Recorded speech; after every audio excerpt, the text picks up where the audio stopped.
ఎంతవరకు దేవుని వాక్యం మనలో నిలిచి ఉంటా ఉంది, ఎంతవరకు దేవుని వాక్యం మనలో నెరవేరేటట్టుగా మనం ప్రార్థన చేస్తున్నాం.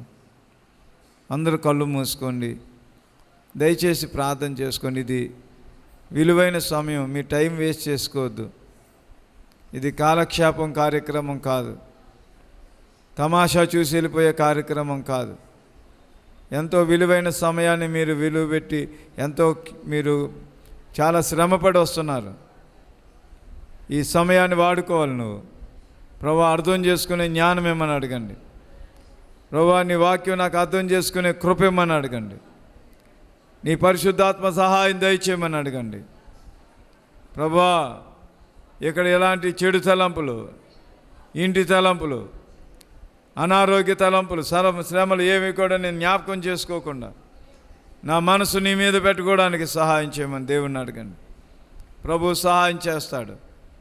ప్రార్థన చేసుకుందాం. ప్రేమగల తండ్రి, నమ్మకమైన దేవుడు నాయన, ఈ దినాల్లో మేము ఎంతో అజ్ఞానంలో ఉంటున్నాం, అవివేకంలో ఉంటున్నాం. మాకు అన్నీ తెలుసని, మాకు వాక్యం అంతా తెలుసని, మాకంటే భక్తిపరులు లేరని, మాకంటే మంచివారు లేరని, మాకంటే యథార్థపరులు లేరని, మేమే గొప్పవారం అనేటటువంటి భావం మాలో ఉండి బుద్ధిహీనులుగా జీవిస్తున్న ప్రజలము నాయన. ప్రభా నీ వాక్య లోతుల్లోకి వెళ్తే మాకు తెలిసింది ఎంత తేతము నాయన.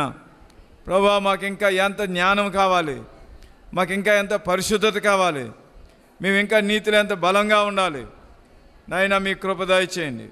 వచ్చిన వారికి మేలు చేయండి. నేర్చుకునే హృదయం ఇవ్వండి, వినే చెవులు ఇవ్వండి, గ్రహించే హృదయం ఇవ్వండి నాయన. నీ సేవకులను కూడా దీవించి మీరు వాడుకోండి ప్రభా. వారు కూడా ఎంతో కష్టపడి వచ్చారు, ఎంతో బిజీ షెడ్యూల్లో వచ్చారు నాయన. నీ సేవకుల్ని వాడుకోండి ప్రభువా.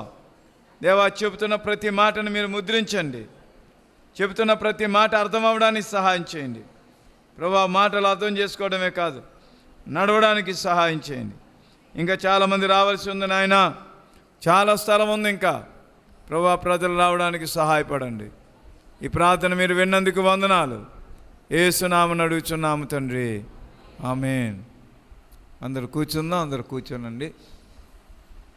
సమయంలో సేవకులు మనకు దేవుని వాక్యాన్ని అందిస్తారు. నిన్న పాట పాడలేదు, ఈరోజు పాడతాను.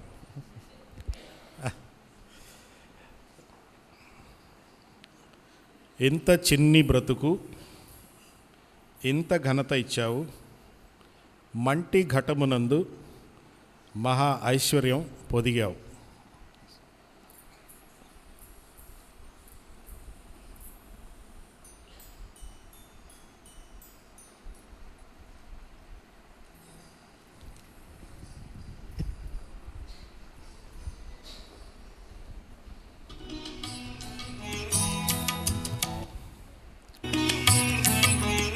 ఇంత చిన్ని బ్రతుకునకు ఇంత ఘనతనిచ్చావు,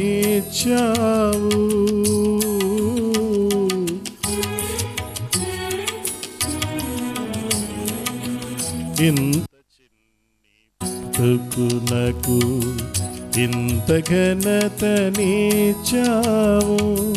మంటి ఘటమునందు మహదైశ్వర్యము పొదిగావు, మంటి ఘటమునందు మహదైశ్వర్యము పొదిగావు, ఇంత చిన్ని బ్రతుకునకు ఇంత ఘనతనిచ్చావు.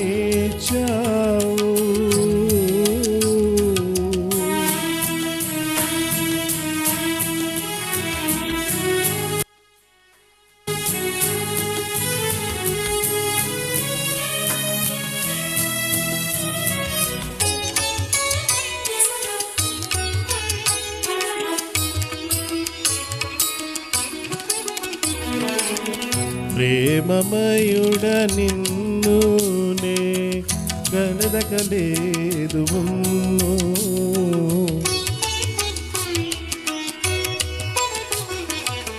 ప్రేమమయుడ నిన్ను నే వెతకలేదు, తలచనైన లేదు, నిన్ను వేడనైన లేదు. నా మౌన వేదను తలచి నా ఎదుట నీవు నిలచి, నా మౌన వేదను తలచి నా ఎదుట నీవు నిలచి, నా ఆత్మ కనులు తెరచి నన్నాదరించినావా.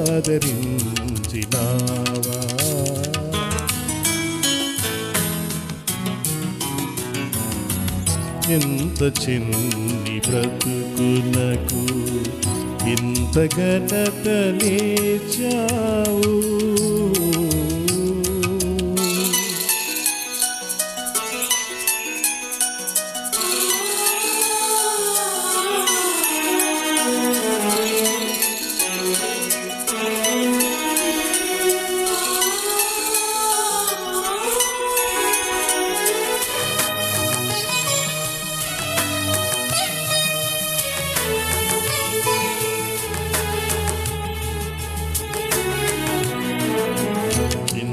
ప్రేమ జాలీనా పైన ఏలనయ్యా,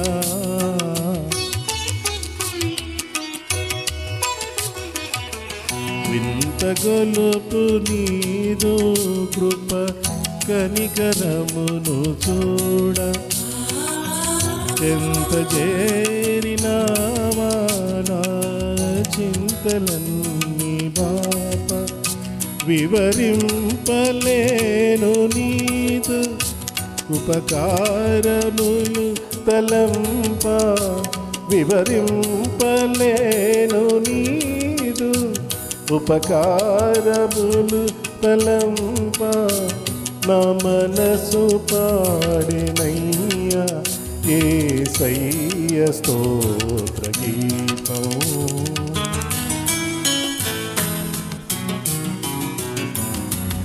ఇంత చిన్ని బ్రతుకునకు ఇంత ఘనతనిచ్చావు. మంటి ఘటమునందు మహదైశ్వర్యము పొదియావు, మంటి ఘటమునందు మహదైశ్వర్యము పొదియావు. ఇంత చిన్ని బ్రతుకునకు ఇంత ఘనతనిచ్చావు.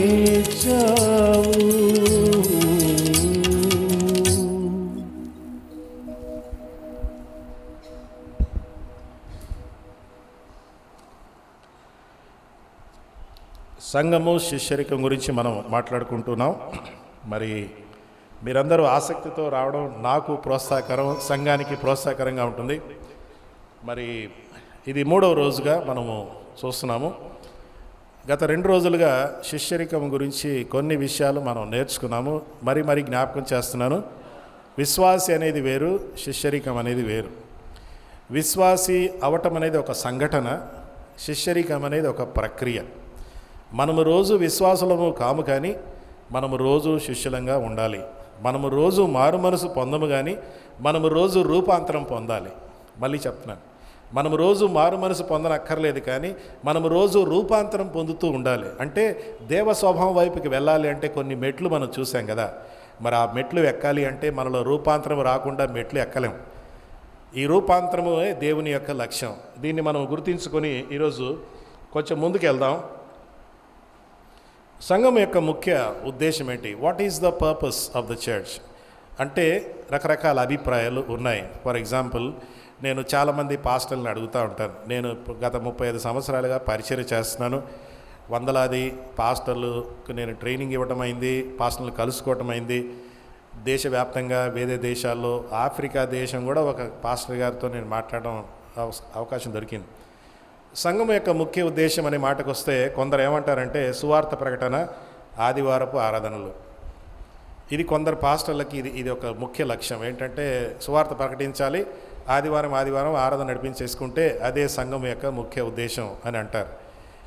ఇది కూడా తప్పు అని కాదు, ఇది ఉంది, ఇది లేదని కాదు. కొందరికి బ్రాంచ్ చర్చిలు స్థాపించాలి, సభ్యత్వం పెంచుకోవాలని కొందరి ఉద్దేశాలు.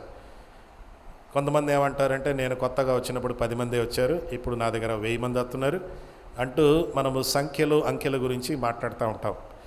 సంఘం యొక్క ముఖ్య ఉద్దేశము అంకెలు సంఖ్యలు కాదు. అసలు చెప్పాలంటే ఆది సంఘములో అపోస్తల కార్యములు మీరు గమనిస్తే ఎక్కడైతే సంఘం పెరిగిందో దేవుడు దాన్ని చెదరగొట్టేశాడు.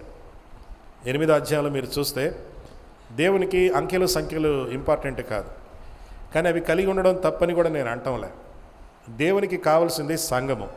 సంఘము యొక్క మరి ఎక్కడైతే ఆ సంఘం ఉందో ఆ ప్రాంతంలో, ఆ పేటలో, ఆ వీధిలో దేవుని కోసం వెలుగుగాను ఉప్పుగాను ఉండాలి. అది ముఖ్య ఉద్దేశం. తర్వాత మనం చూద్దాం. కొందరికి సంఘం అంటే సమాజ సేవ, సభలు, మీటింగులు, ప్రోగ్రాములు అంటూ అలాగే అయిపోయాయి. ఈ రోజుల్లో మరి కొందరు పాస్టర్లు, నాకు తెలిసిన పాస్టర్లు చాలామంది 30 ఏళ్ళుగా 25 ఏళ్ళుగా పరిచయమైన పాస్టర్లు ఈ రోజుల్లో జరిగే పాపులారిటీ, మీడియా, టీవీ ఇవన్నీ చూసేసి మనం కూడా టీవీలో వెళ్ళిపోతే బాగుంటుంది, మనకు కూడా అంటూ అలాంటి మనం కూడా సభలు పెడితే బాగుంటుంది అంటూ పోటీలుగా సభలు పెట్టడం, పోటీలుగా మరి అవి ఇవి చేయటం అనేది మనం చూస్తాం. ఒక పాస్టర్ గారు నాతో ఏమన్నాడంటే, అయ్యగారు మీరు వాక్యము బాగా చెప్తారు, మీరు 1,00,000 రూపాయలు ఖర్చు పెట్టి ఆరాధన టీవీలో 6 మాసాలు మాట్లాడితే ఇక మీకు డబ్బులు అన్నాడు. మీకు డబ్బులు వచ్చేస్తాయి అంటున్నాడు. అంటే కొందరికి సంఘ పరిచయం అనే మాటకు వచ్చేలోగా అది ఒక వ్యాపారంలాగా డబ్బు సంపాదించుకోవటం అనే ఉద్దేశం కలిగిన పరిస్థితులు ఏర్పడటం అది విచారకరం, కానీ అది జరుగుతూనే ఉంది. కొందరికి ఏంటంటే కార్యక్రమాలు, ఆచారాలు, ప్రోగ్రామ్స్ అనే మాట. సంఘము అంటే సంఘములో కరెక్ట్గా ఆచారాలు జరగాలి. కొన్ని సంఘాల్లో కొన్ని ఆచారాలు అనివార్యం. కూర్చోవాలి, లేవాలి, మరి అటు తిరగాలి, ఇటు తిరగాలి అంటూ కొన్ని సంఘాల్లో మనం ఆచారాలు చూస్తాం. ఆచారాలు తప్పు రైటు అనేది కాదు, కానీ కొన్ని సంఘాల్లో మరి ఇది అనివార్యం, ఇది చేయవలసిందే. కొన్ని సంఘాల్లో మరి 3 ప్రసంగాలు చేయడం అనివార్యం, 3 ప్రసంగాలు చేయవలసిందే. ఏమి చేయకపోయినా 3 ప్రసంగాలు జరగాలి. కొన్ని సంఘాల్లో పలానా టైంలోనే జరగాలి అంటూ సంఘము యొక్క ఉద్దేశము అనేది కొంచెం మనం మర్చిపోవటమో లేకుంటే నిర్లక్ష్యం చేయటం, కార్యక్రమాలకి, ప్రోగ్రాములకి వీటికి ప్రాధాన్యత ఇచ్చేసి సంఘం యొక్క ముఖ్య ఉద్దేశాన్ని మనం మర్చిపోతున్నాం. అయితే సంఘం యొక్క ముఖ్య ఉద్దేశం ఇదండి. ఏంటి? దేవునికి మహిమ కలగాలి. సంఘంలో ఏం చేసినా కూడా అది దేవునికి మహిమ కలగకపోతే ఆ ప్రోగ్రాం కానీ ఆ కార్యక్రమానికి ఏదో లోపం ఉన్నట్టు మనం తెలుసుకోవాలి.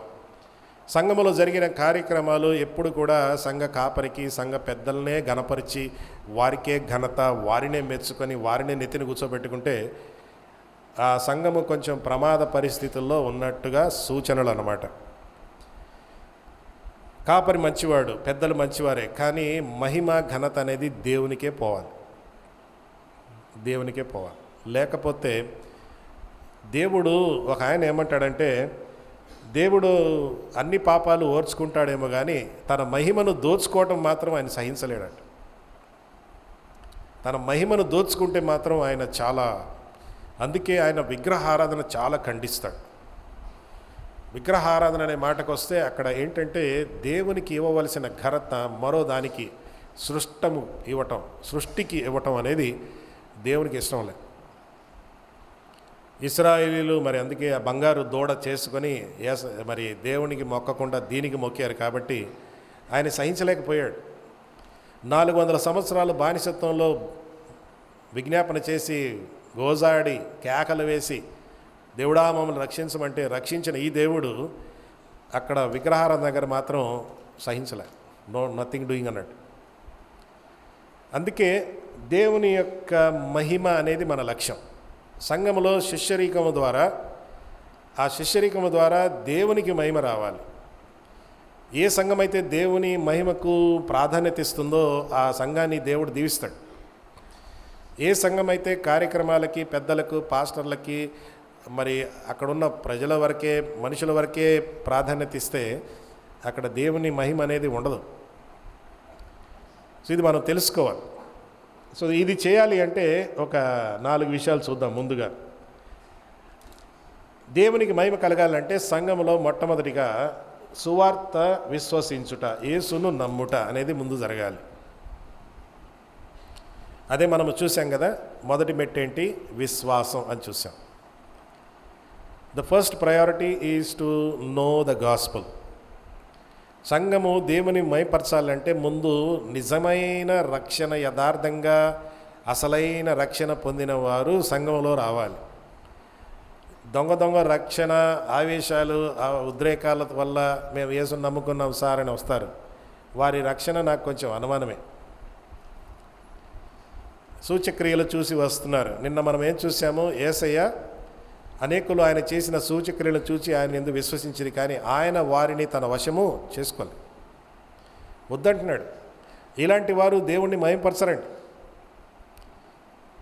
ఇది మొదటి విషయం, సువార్తను విశ్వసించుట. కాబట్టి దాని కొరకు ఏం జరగాలి? ఒక వ్యక్తి సభ్యత్వంలోనికి రావాలి, సంఘములో ఆయన చేరటం. నేను పలానా సంఘానికి చెందిన వ్యక్తిని అనే నమ్మిక ముందు ఉండాలి. చాలామంది వచ్చి వెళ్ళిపోతూ ఉంటారు, వారు ఏ సంఘానికి బాధ్యత వహించరు. అందుకే మనము ఒక లిస్టు పెట్టుకొని వీళ్ళందరూ మా సంఘస్థులు అనేది మనం కలిగి ఉండాలి. వారు కూడా నేను పలానా సంఘానికి వెళ్తున్నాననే నమ్మిక వారిలో కలిగి ఉండాలి. దానివల్ల బాధ్యత పెరుగుతుంది, జవాబుదారీ పెరుగుతుంది, లెక్క చెప్పటం అనేది ఉంటుంది. లేకపోతే నేను ఆ చర్చి వెళ్తాను కానీ నాకు ఎవరితో ఏం సంబంధం లేదండి, నేను ఎవరికి జవాబుదారీ కాదు అని అంటూ ఉంటారు. సో సభ్యత్వం వల్ల రెస్పాన్సిబిలిటీ అనేది వస్తుంది. ఓకే, తర్వాత మరి దానివల్ల యేసును విశ్వసించుట, రెండవది సువార్తను అభ్యసించుట. సువార్తను అభ్యసించాలి. You should follow the gospel, not just believe the gospel. చాలామంది విశ్వాసం వరకే ఆగిపోతున్నారు. కానీ రెండవది మనం ఏం చూసామంటే యేసులో ఎదుగుట అనే మాట చూస్తే, నిన్న ఏం చూసాము? రెండో మెట్టు సద్గుణము అని చూసాం కదా. సద్గుణం అదే అన్నమాట యేసులో ఎదుగుట. యేసులో ఎదుగుట, దానినే మనము పరిపక్వత కూడా అనవచ్చు. ఈ పరిపక్వతలోకి మనం ఎదగాలి. We should keep growing, we should keep growing. నేను పోయిన ఆదివారం ఒక కొత్త చర్చిలో పాస్టర్గా నేను ఏర్పరచబడ్డాను. పోయిన ఆదివారం నేను వాక్యం చెప్పాను. వాక్యం ఏం చెప్పానంటే, మార్పు కోసం సిద్ధపడండి అని చెప్పాను. ఈ చర్చిలో చాలా మార్పులు రాబోతున్నాయి. దేవుడు మరి నన్ను ఇంకో పాస్టర్ని ఇక్కడ పంపించాడు. కాబట్టి మార్పుల కోసం సిద్ధపడండి అని చెప్పితే ఒక ఆయన వెంటనే SMS పంపాడు. ఏమని పంపాడంటే, ఏంటి అప్పుడే మార్పు అంటున్నావు, నువ్వు వస్తేనా మార్పు? ఇప్పటివరకు మేమే దిగజారి ఉన్నామా? ఇప్పటివరకు మేమేమి చాలా దీన స్థితిలో ఉంటున్నామా? మేమేమైనా పాపంలో పడి ఉన్నామా అంటూ ఒక SMS పంపాడు. అంటే ఆయన ఏమంటున్నాడు? మాకు మార్పు అనేది ఇష్టం లేదు, మేమున్న పరిస్థితి, మేమున్న ప్రస్తుత పరిస్థితి మాకు ఓకే అంటున్నాడు. ఇది సంఘానికి ప్రమాదం. We should never be satisfied with our spiritual life, never. మనం ఎప్పుడు కూడా మన యొక్క ఆధ్యాత్మిక స్థితి విషయమై తృప్తి పడకూడదు. అలా తృప్తి పడ్డామంటే ప్రమాదం ఏంటో తెలుసా? అక్కడి నుంచి మీరు దిగజారటం మొదలవుతారు. మనం ఎప్పుడు తృప్తి పడకూడదు, ఇంకా సాధించాలి, ఇంకా సాధించాలి, నేను ఇంకా రూపాంతరం కలిగి ఉండాలి, నేను ఇంకా యేసయ్యలాగా అవ్వాలి అనే ఆ తపన, ఆ తృష్ణ, ఆ ఆకలి, ఆ ధ్యేయం పెట్టుకుంటే అప్పుడే మనం ఎదగటానికి వీలవుద్ది. అంతేగాని ఇంకేమన్నా దీనికంటే ఇంకేముందయ్యా, ఇంతకంటే సంఘం ఇంతకంటే ఇంకేం ఎదుగుతుంది, ఇంతకంటే సంఘం సాధించేది ఇంకేముంది అనే అలాంటి దృక్పథం మనం కలిగి ఉంటే మన సంఘం ఎదగదు. అందుకే ఇక్కడ మనం గమనించవలసిన విషయం ఏంటంటే, విశ్వసించుట ఒక విషయం, అభ్యసించుట మరో విషయం. విశ్వాసం, అందుకే చాలామంది బిలీవర్స్ విశ్వాసి అనే అనుకుంటున్నాం, విశ్వాసి వరకే ఉండిపోయాం. ఈ విశ్వసించిన ఈ వ్యక్తి శిష్యత్వం అనే ఈ ప్రక్రియలోనికి రావాలి అంటే అభ్యాసం మొదలు పెట్టాలి. నిన్న మరొక మాట మనం చూసాం, పరిచయ జ్ఞానము, అనుభవ జ్ఞానం. పరిచయ జ్ఞానానికి మొదటి విషయం సరిపోతుంది, యేసును విశ్వసించడంలో పరిచయ జ్ఞానం సరిపోతుంది. కానీ యేసు కొరకు జీవించటంలో అనుభవ జ్ఞానం కావాలి. అనుభవ జ్ఞానంలో ఎదుగుతూ ఉంటేనే మనకు పరిపక్వత అనేది వస్తుంది. పరిపక్వత విశ్వాసులకు సరిపోదు. శిష్యత్వంలోకి వచ్చిన వారే పరిపక్వత గురించి ఆలోచిస్తారు. విశ్వాసులు ఏంటంటే నేను నమ్ముకుంటున్నాను, గుడికి వెళ్తున్నాను, వచ్చేస్తున్నాను, అంతవరకే ఉంటారు. శిష్యరికంలో పరిపక్వత గురించిన ఆకలి, ఆశ కలిగి ఉంటారు. మనం ఎప్పుడూ మన యొక్క ఆధ్యాత్మిక జీవితం గురించి తృప్తి పడకూడదు. We should always strive for next step. Next మెట్ ఎక్కాలి. ఒక సంవత్సరం తర్వాత నా ఆధ్యాత్మిక జీవితంలో ఏమైనా అభివృద్ధి ఉందా, ఎదిగానా, లేకుంటే నా ప్రార్థన జీవితం అలాగనే ఉందా, పోయిన నవంబర్ మాసంలో ఉన్న ప్రార్థన జీవితం ఈ నవంబర్ కల్లా అలాగనే ఉందా, పోయిన నవంబర్ మాసంలో బైబిల్ గురించిన అవగాహన ఎలాగుందో ఈరోజు కూడా అలాగనే ఉందా, లేకుంటే బైబిల్ గురించిన అవగాహన పెరిగిందా, పోయిన నవంబర్ మాసంలో నా ప్రార్థన జీవితము అంతంతగా ఉంది, ఈ నవంబర్ కల్లా నా ప్రార్థన జీవితం చాలా శక్తివంతంగా మారిందా, గత నవంబర్ మాసంలో నాకు కొన్ని అలవాట్లు ఉండేవి కానీ ఈ నవంబర్ కల్లా వాటన్నిటిని వదిలేశాను. ఇవి మనము ప్రశ్నించుకోవాలి. ఇది ప్రశ్నించుకోవటం వల్లనే మనము పరిపక్వత గురించి ఆలోచిస్తాం. ఇవన్నీ ప్రశ్నించకుండా ఉండేవాళ్ళు ఎవరంటే ఒట్టిగా విశ్వాసిగా ఉండి రావడం పోవడం అనేది ఉంటుంది కదా, అలాంటి వారు పరిపక్వత గురించి ఆలోచించరు. కానీ శిష్యరికము సీరియస్గా తీసుకుంటే పరిపక్వత గురించి ఆలోచించాలి. సో యేసును విశ్వసించుట, సువార్తను వినుట, మరి యేసులో ఎదుగుట. మూడవది ఏంటంటే యేసును సేవించుట. సేవ చేయటం అనేది పరిచర్య. సువార్తను పాటించుట, సువార్తను విశ్వసించుట, సువార్తను అభ్యసించాక ఆ సువార్తను ముందు పాటించుట. ఎక్కడ పాటించాలి? ముందు చర్చిలో పాటించాలి. నిన్న మీకు చెప్పాను కదా, యేసును గూర్చిన జ్ఞానమను పరిమళ సువాసన ముందుగా రక్షించబడిన వారికిని ఆ తర్వాత నశించుచున్న వారికి మీరు పరిమళ సువాసన ఉన్నారని దేవుని వాక్యం మనకు చెప్తుంది. అందుకే ఈ అభ్యాసం అనేది ముందు సంఘంలో ఈ సేవ మొదలు పెట్టాలి. బయట సేవ ఈజీగా చేయవచ్చు, కానీ శిష్యరికం అనేది ప్రాక్టీస్ చేయటం ముందు చర్చిలో.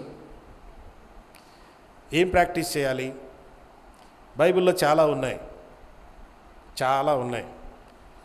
ఉదాహరణకి ఒకరినొకరు క్షమించుకొనుడి. క్షమిస్తున్నామా? బ్రదర్, ఆ ఒక్క విషయం మాత్రం అడక్కండి. ఈ లోకంలో అందరినీ క్షమిస్తాను, టెర్రరిస్ట్ని కూడా క్షమిస్తాను, కానీ ఆ ఒక్క వ్యక్తిని మాత్రం దయచేసి నన్ను అడక్కు. అప్పుడు నువ్వు అభ్యాసం చర్చిలోనే చేయట్లే. నాకు కొన్ని చర్చిలు తెలుసు, మాటలు లేవు, మళ్ళీ ఇద్దరేమో బల్ల దగ్గరికి వచ్చి బల్ల తీసుకొని వెళ్ళిపోతారు. మాటలు లేవు, పలకరించుకోరు. అది అభ్యాసం అనే మాట. యేసును సేవించుట, సేవ చేయటం అనే మాటకు వస్తే ముందు శిష్యత్వం అనేది చర్చిలో ప్రాక్టీస్ చేయాలి. ఏ రంగంలో ప్రాక్టీస్ చేయాలని తర్వాత చూద్దాం. సో సువార్తను, యేసును నమ్ముట, యేసులో ఎదుగుట, యేసుకో సేవ చేయటం, పరిచర్య. పరిచర్య తీసుకురావాలి. పరిచర్య వల్ల పరిపక్వత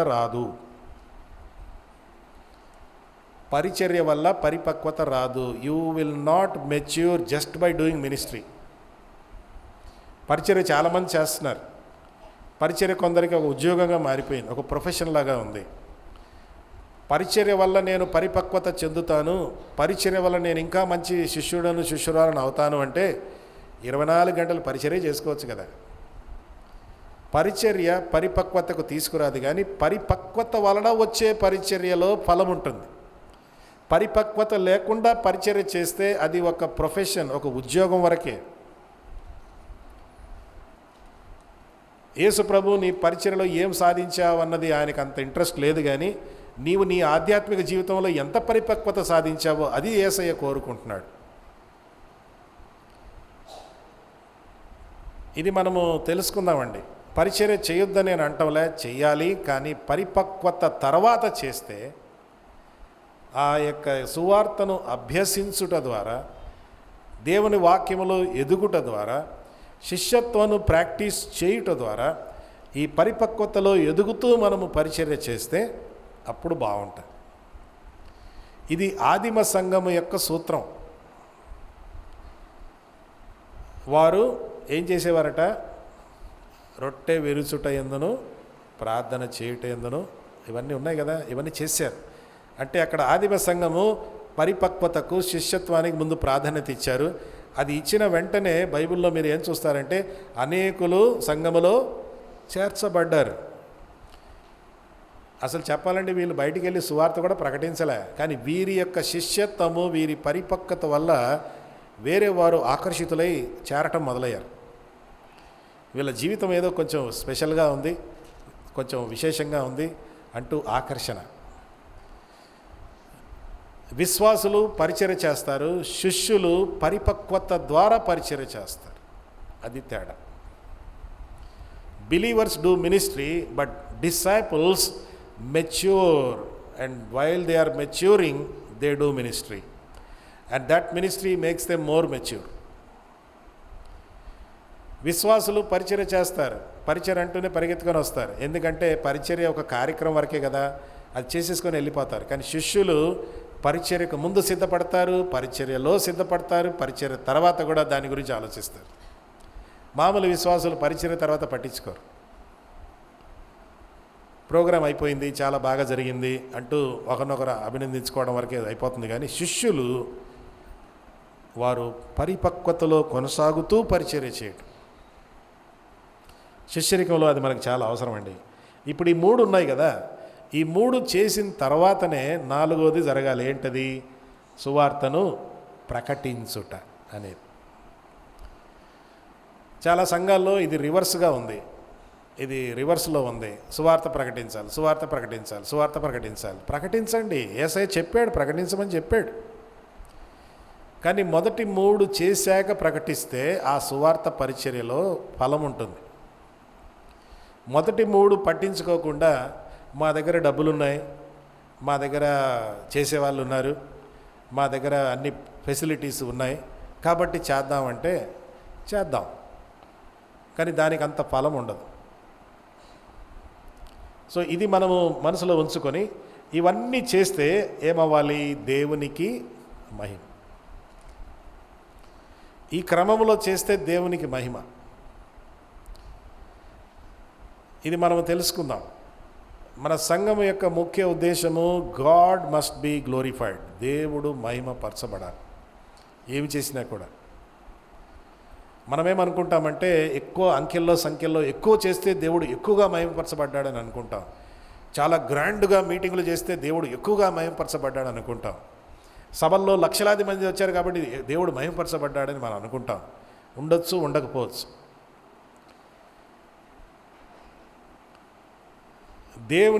దేవుని మహిమపరచడం అనేది మనము అంకెల సంఖ్యలతో మీటర్ స్కేల్ పెట్టుకుంటే అది కరెక్ట్ కాదు. అసలు అలాంటి తలంపులు శిష్యులకు రాదండి. సో అందుకే మనము ఈ అంకెల సంఖ్యల ఊబిలో నుండి బయటికి రావాలి. దేవుడు కార్యం చేసేటప్పుడు చేస్తాడు, దేవుడు ప్రజలను తీసుకొచ్చేటప్పుడు తీసుకొస్తాడు.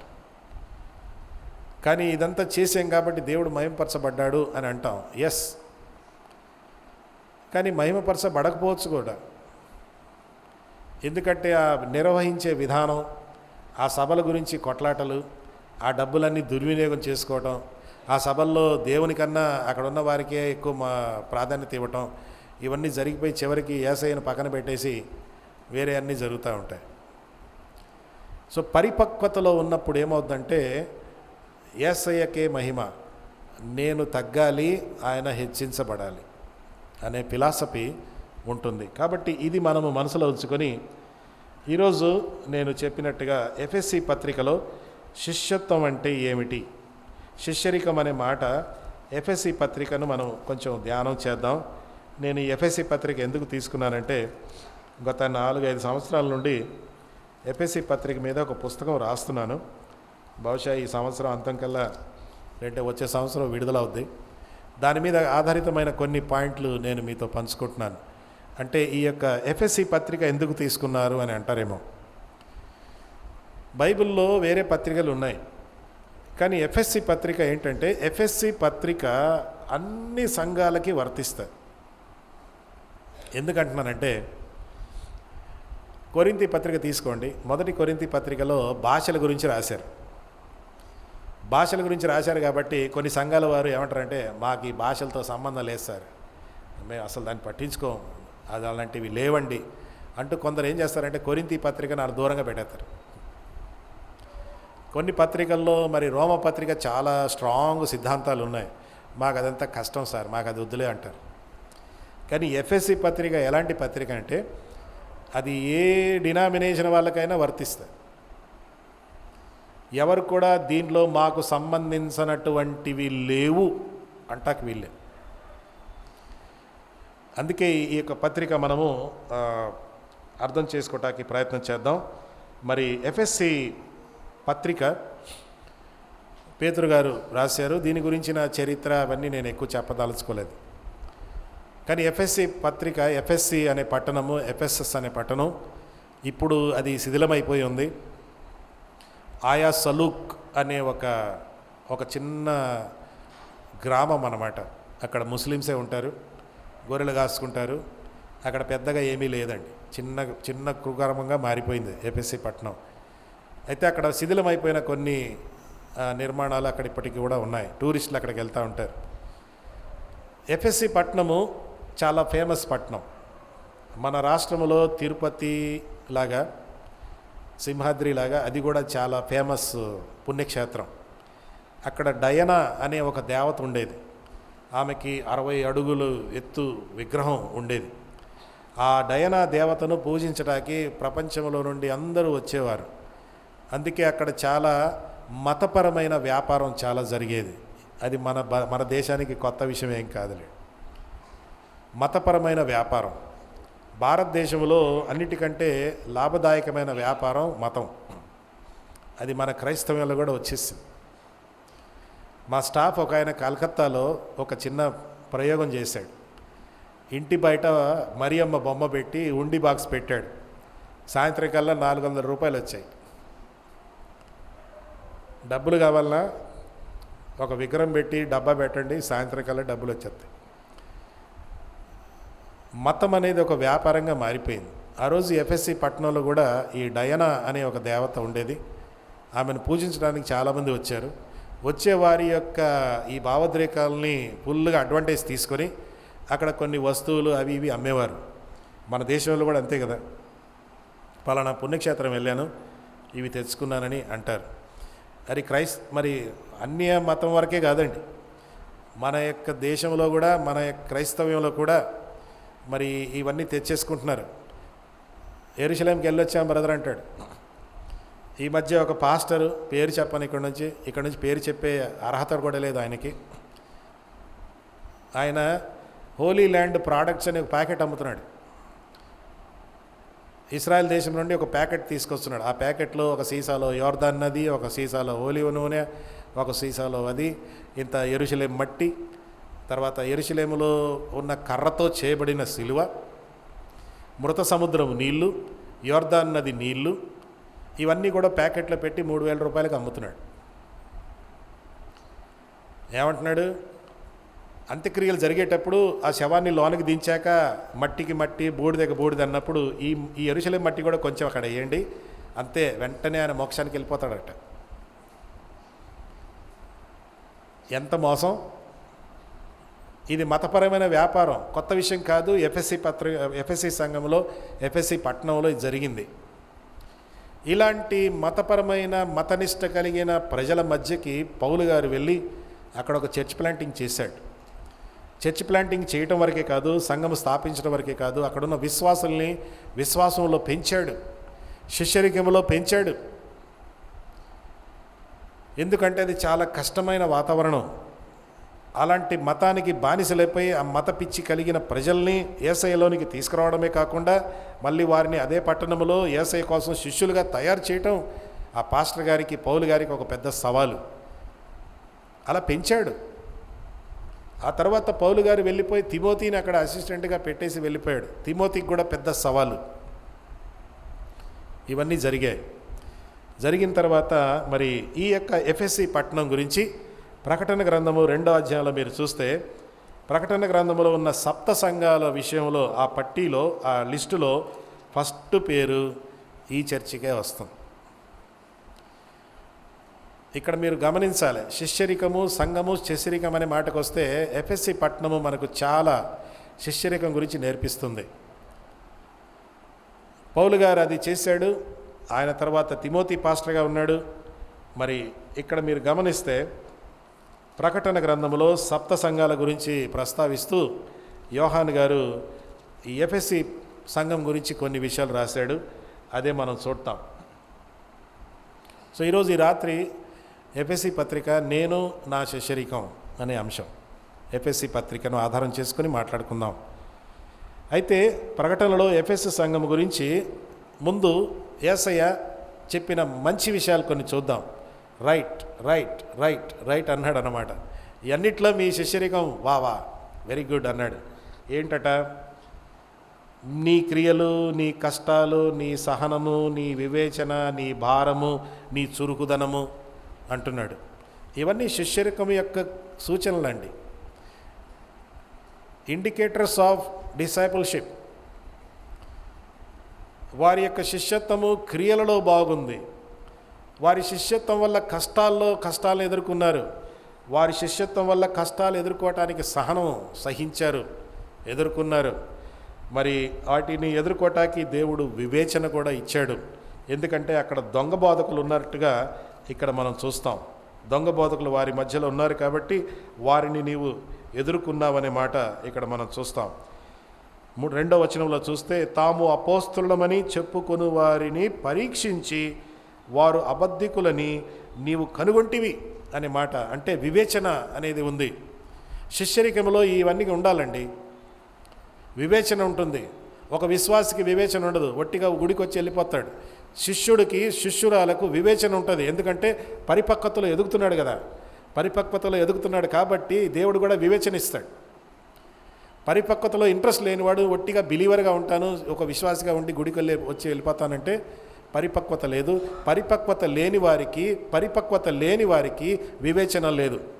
వివేచన లేదు కాబట్టే ఈ దొంగ బోధకుల్ని నమ్మేస్తూ ఉన్నారు. బైబిల్లో ఏమంటుంది? యేసుప్రభు ఏమన్నాడు? వారు ఎన్నుకొనబడిన వారిని కూడా దారి తప్పిస్తారు అని బైబిల్లో ఉందండి. ఏర్పరచబడిన వారిని కూడా దారి తప్పిస్తారు అంటే ఈ ఏర్పరచబడిన వారు దారి తప్పారు అంటే వారికి వివేచన లేదన్నమాట. వివేచన ఎందుకు లేదంటే వారికి పరిపక్వత లేదు. పరిపక్వత ఎందుకు లేదంటే వారికి శిష్యత్వం గురించి సీరియస్గా తీసుకోలే. నీ భారము, నీ వేదన నాకు తెలుసు అంటున్నాడు. అంతేకాకుండా నీవు చాలా హుషారుగా, నీవు చురుకుదనం, నీ యొక్క చురుకుదనాన్ని నేను మెచ్చుకుంటున్నాను అనే మాట. You are very alert, active. ఇన్ని విషయాలు యేసయ్య వీరి యొక్క శిష్యరికం గురించి మెచ్చుకుంటా ఉన్నాడు. Very good, very good, very good. ఇంకోటి కూడా మెచ్చుకున్నాడు. 7వది ఏమన్నాడు? నేను దేశించినది నీవును దేశించావు అనే మాట చూడండి 6వ వచనంలో.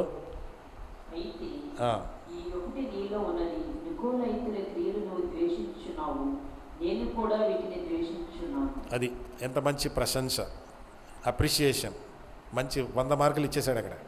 వెరీ గుడ్ అంటున్నాడు. శిష్యత్వపు సూచనలు ఇక్కడ కొన్ని చూస్తున్నాం కదా, కొన్ని ఇండికేటర్స్ ఇక్కడ చూస్తున్నాం. ఇక నుండి నేను కొన్ని పాయింట్స్ చెప్పబోతున్నాను. ఏంటంటే శిష్యరిక సూత్రము. కొన్ని సూత్రాలు మనం అవి పాయింట్లకు వచ్చే కొద్దీ వెంటనే ఒక సూత్రం మనం తయారు చేసుకుందాం. 7వ పాయింట్లో ఏముందంటే, నేను ద్వేషించేది నీవును ద్వేషిస్తున్నావంటే శిష్యరికం యొక్క సూత్రం ఒకటేంటి? ఇక్కడ సూత్రం ఏంటంటే, దేవుడు ద్వేషించేది మనము కూడా ద్వేషించాలి. కాబట్టి ఆయనతో నడవాలి, ఆయన నేత్రాలు మనకు కావాలి. I must hate what God hates. That is one of the indicators of discipleship. ఎందుకంటే నేను యేసయ్య లాంటి మనసు కలిగి ఉన్నాను, యేసయ్య లాంటి నేత్రాలు కలిగి ఉన్నాను కాబట్టి యేసయ్య సహించినటువంటిది నేను సహించను, యేసయ్య ఒప్పుకుండేది నేను ఒప్పుకుంటాను. యేసయ్యను బాధ కలిగించేది నాకు బాధ కలిగించాలి, యేసయ్యను నొప్పించేది నాకు నొప్పి కలిగించాలి. సో శిష్యరికం యొక్క ఒక సూత్రం ఏంటంటే, దేవుడు ద్వేషించేది నేను కూడా ద్వేషించాలి అంటే ప్రతిదీ కూడా దేవుని కోణంలో చూడాలి. దేవుని కోణంలో చూడకపోతే మనకు వేరే అర్థాలు వస్తాయి, వేరే నిర్వచనాలు వస్తాయి. మీకు ఒక ఉదాహరణ చెప్తాను. జనసమూహము వచ్చినప్పుడు శిష్యులు ఆ జనసమూహాన్ని చూసి వెంటనే దేని గురించి ఆలోచించారు?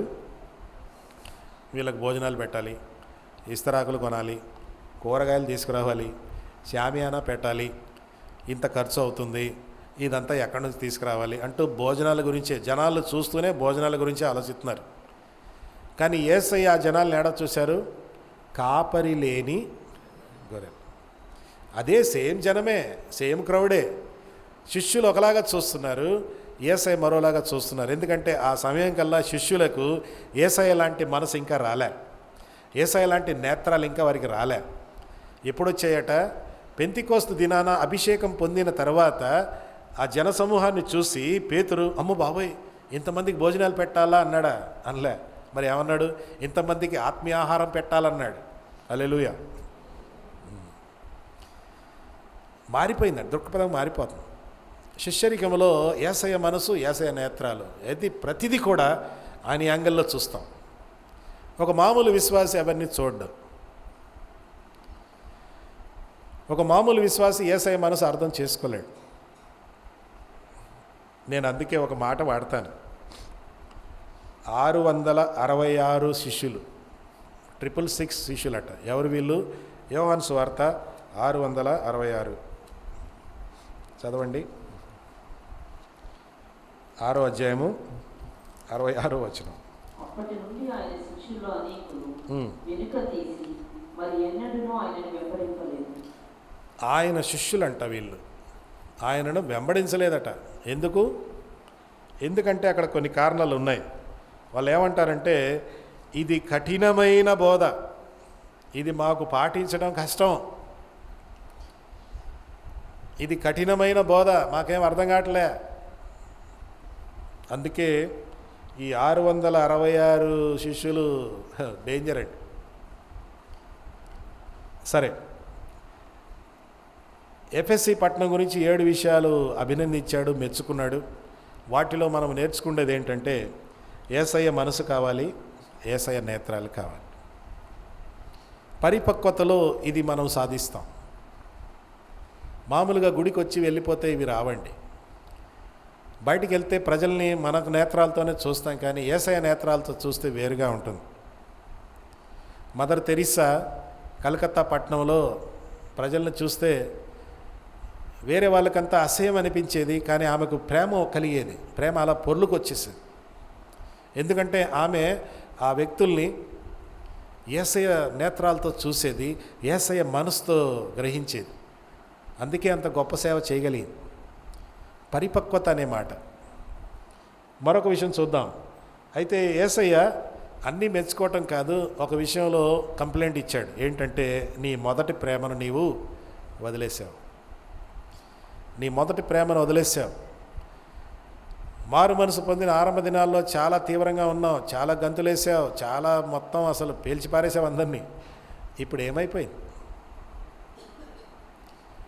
ఏమైందంటే, విశ్వాసం వరకే ఉండిపోయి శిష్యరికములో అనే మాట, లేక శిష్యరికములో ఉండి మళ్ళీ మామూలుగా విశ్వాసి అయిపోయారు.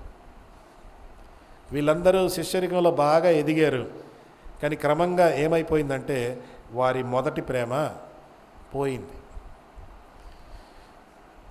పరిపక్వత అనే ఈ ప్రక్రియను కొనసాగించాలి, సస్టైన్ చేయాలి. లేకపోతే కొంచెం క్రమంగా మనం దిగజారిపోయినట్టుగా కూడా తెలియదు, కానీ కొంతకాలం అయ్యాక అయ్యో ఇంత దిగజారిపోయానా అనిపిస్తుంది. Backsliding is not sudden, but it is gradual. దిగజారడం అనేది ఆకస్మికంగా ఎవరు దిగజారడండి. దిగజారడం అనేది చాలా చాలా స్లో, చాలా అసలు అనిపించదు. నేను దిగజారుతున్నానని కూడా అనిపించదు. కానీ ఒక 1 year అయ్యాక, 2 years అయ్యాక, 5 years అయ్యాక, అమ్మో ఏంటి నేను ఇంత దిగజారేనా, ఏంటి నాలో ఆసక్తి తగ్గిపోయిందా అంట, అలాంటి అనుభవం వస్తుంది. ఈ ఎఫ్ఎస్సి సంఘస్థులు కూడా మేము యేసయ్య కోసం బాగా తీవ్రంగా ఉన్నాము, మా ప్రేమలో ఎటువంటి లోపం లేదని అనుకుంటా ఉన్నారు. అప్పుడు యేసు ప్రభు వచ్చి, మీరు చేసేవి బాగానే ఉన్నాయి, కానీ అసలైన విషయంలో మీరు ఫెయిల్ అయిపోయారు. మీ ప్రేమ, మొదటి ప్రేమ.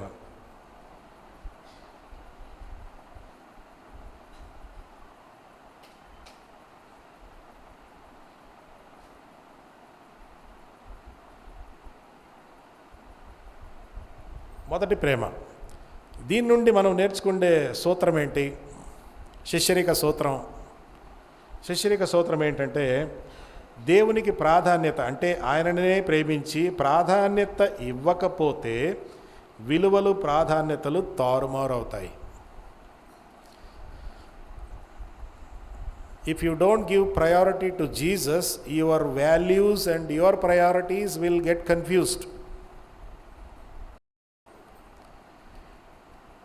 అది కూడా శిష్యరికంలో లోపము అనే ఇండికేటర్ అన్నమాట. అది మొదటి ప్రేమ ఉన్నప్పుడు ప్రాధాన్యతలు వేరు, విలువలు వేరు. మొదటి ప్రేమ తగ్గినప్పుడు ప్రాధాన్యతలు, విలువలు కూడా తారుమారు అవుతాయి. దేవుణ్ణి పూర్తిగా బయటికి నెట్టేయం, కానీ దేవుణ్ణి మొదటి స్థానంలో నుండి 2వ స్థానము, 3వ స్థానము, 7వ స్థానంలోకి నెట్టేస్తాం. మళ్ళీ దేవుణ్ణి పూర్తిగా బయటికి నెట్టేస్తే ప్రాబ్లం కదా. ప్రభా నువ్వు ఉంటావు, కానీ నీకు ప్రథమ స్థానం అయితే లేదు. That is the danger of loss of first love, మొదటి ప్రేమ. సో శిష్యరిక సూత్రాల్లో ఒక సూత్రం ఏంటంటే, దేవునికి మనము ప్రాధాన్యత ఇవ్వాలి. Very important.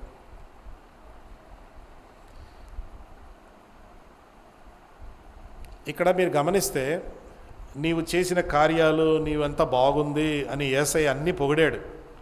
సరేలే, నువ్వు ఇంత చేసావు కదా, కాబట్టి ప్రేమలో చల్లారితే పర్వాలేదులే అనలే, ప్రేమలో దిగజారితే పర్వాలేదులే, నిన్ను అర్థం చేసుకుంటానులే అంటాంలే. నీవు చేసే క్రియలన్నీ ఒక ఎత్తు, నీవు నన్ను ప్రేమించడం అనేది మరో ఎత్తు. నీవు చేసే పరిచర్య అంతా ఒక ఎత్తు, ఆ చేసే పరిచర్యలో నా ఎడల నీ ప్రేమ తగ్గిందా?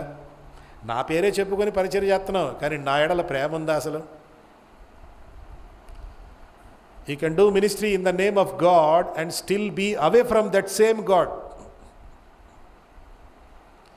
You can be away from God and do God's ministry. అందుకే ఇక్కడ ఏమంటున్నాడంటే, నీ మొదటి ప్రేమ నాకు కావాలి. నువ్వు చేసినవన్నీ బాగానే ఉన్నాయి, కానీ ఇది నా కంప్లైంట్. నీ పరిచర్య గురించి నేను కంప్లైంట్ చేయట్లే, కానీ నీ ప్రేమ గురించి నేను కంప్లైంట్ చేస్తున్నాను. నీ శిష్యరికం గురించి కంప్లైంట్ చేస్తాను.